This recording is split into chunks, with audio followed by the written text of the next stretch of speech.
Letra e publikuar nga kryebashkiaku i Stambollit nuk është kortezi diplomatike, por një mesazh i qartë politik, një paralelizëm mes betejës së Imamoglut kundër Erdoganit dhe asaj të Veliajt ndaj liderit të mazhorancës. Publikimi i dokumentit e bën të qartë se përplasja Veliaj Rama ka hyrë në fazë të re dhe tashmë shihet edhe nga jashtë. Jo pak vetë ironizuan kur pamfleti solli si qasje koincidencën mes arrestimit të kryebashkiakut të Tiranës dhe atij të Stambollit, duke i trajtuar këto ngjarje si të ndara dhe pa lidhje me njëra tjetrën. Mirëpo situata mori tjetër drejtim kur u publikua letra që Ekrem Imamoglu, kryetari i Bashkisë së Stambollit dhe figura kryesore e opozitës turke, i ka dërguar Erion Veliajt.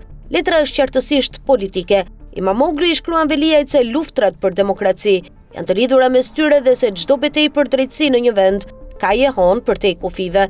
Në kushtet kur kjo letër del në publik, ajo nuk është një fjalë kortezie midis dy kryebashkiakëve. Imamoglu është sot në akuzë nga qeveria turke me një listë penale aq të fryrë sa teorikisht shkon deri në 2000 vite burg. Ai nuk ka luksin të merret me letra formale. Për këtë arsye, mesazhi i tij nuk është sentimental, por krejt politik.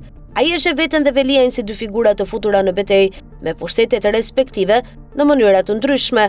Në Turqi, Imamoglu është lideri i opozitës dhe kundërshtari më serioz i Erdoganit. Në Shqipëri, Veliaj është përjashtuar dhe trajtuar si rival politik nga Edi Rama, që prej 2 vjetësh, që nga momenti kur sekretari amerikan i shtetit Antony Blinken vizitoi Tiranën dhe takoi vetëm Ramën dhe Veliajin, marrëdhënia mes kryeministrit dhe kryebashkiakut ndryshoi rrënjësisht. Rama e pa këtë takim si një sinjal rreziku, që atëherë ka punuar që ta izolojë Veliajin duke i larguar njerëzit, duke i marrë strukturat dhe duke i vendosur mbi kokë një procedim penal që shumë e lexojnë si politik. E gjithë kjo u përforcua pak ditë më parë, kur Rama u shpreh publikisht se nuk e kam një birë që të më vras, duke nënvizuar se trashëgimtarin politik do ta caktoj vetë dhe se Veliaj nuk është më pjesë e kësaj llogarie. Në këtë mjedis, letra e Imamoglu merr një tjetër peshë. Ajo është një akt politik solidarizimi, por edhe një paralajmërim. Imamoglu e sheh veten në raport me Erdoganin, njësoj siç sheh Veliaj në raport me Ramën.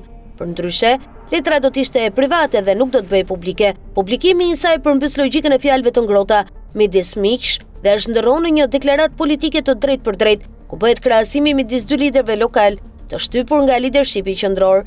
Në këtë këndvështrim, letërkëmbimi nuk është një rastësi, por një sinjal i qartë se Erion Veliaj ka hyrë tashmë në një marrëdhënie krejtëre me pushtetin. Mesazhi është i nënkuptuar, njësoj si në Stamboll, edhe në Tiranë, betejë politike e kryebashkiakut do të jetë e pashmangshme dhe e drejtë për drejtë me liderin e mazhorancës.